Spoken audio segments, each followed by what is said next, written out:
Corona సమయంలో అన్ని IT సంస్థలు వారి ఎంప్లాయీస్కి వర్క్ ఫ్రమ్ హోమ్ ఆప్షన్ ఇచ్చిన సంగతి తెలిసిందే. అయితే లాక్డౌన్ తర్వాత గత సంవత్సరం నుండి అన్ని ఐటీ సంస్థలు ఎంప్లాయీస్ని ఆఫీసులకు రమ్మని చెప్పాయి.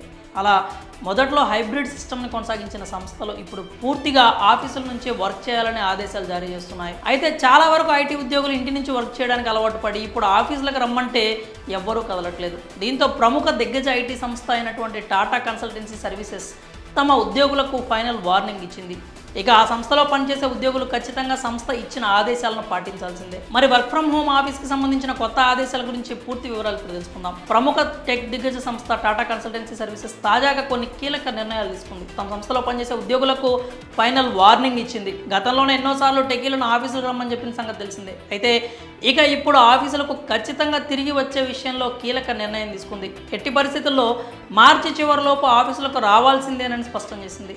ఇదే చివరి అవకాశం అంటూ ఉద్యోగులకు సమాచారం అందించింది. అంతేకాకుండా ఇచ్చిన గడువులోపు ఆఫీసులకు రాని వారు దాని పరిణామాలను ఎదుర్కోవాల్సి వస్తుందని TCS chief operating officer N G Subramanian తెలిపారు. ఈ విషయమై ఆయన మాట్లాడుతూ ఈ విధంగా చెప్పుకొచ్చారు.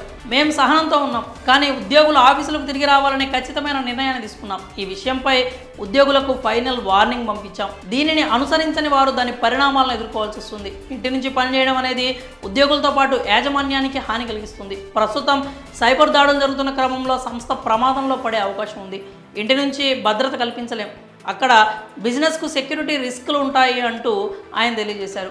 అలాగే గతంలో సంస్థ ఎదుర్కొన్న ఇబ్బందుల గురించి కూడా వెల్లడించారు. కేవలం ఒక్క టాటా కంపెనీలో మాత్రమే కాకుండా 3 అమెరికాలోని తమ యూనిట్లలోని ఒక దానిలో సైబర్ సెక్యూరిటీ సమస్య వచ్చినట్లు ఇన్ఫోసిస్ సంస్థ కూడా తెలిపింది. కాబట్టి ఈ క్రమంలో ఎటువంటి సైబర్ నేరాలకు లోనవ్వకుండా ఉండేందుకు టీసీఎస్ కఠిన చర్యలు తీసుకుంటున్నట్లు తెలుస్తోంది.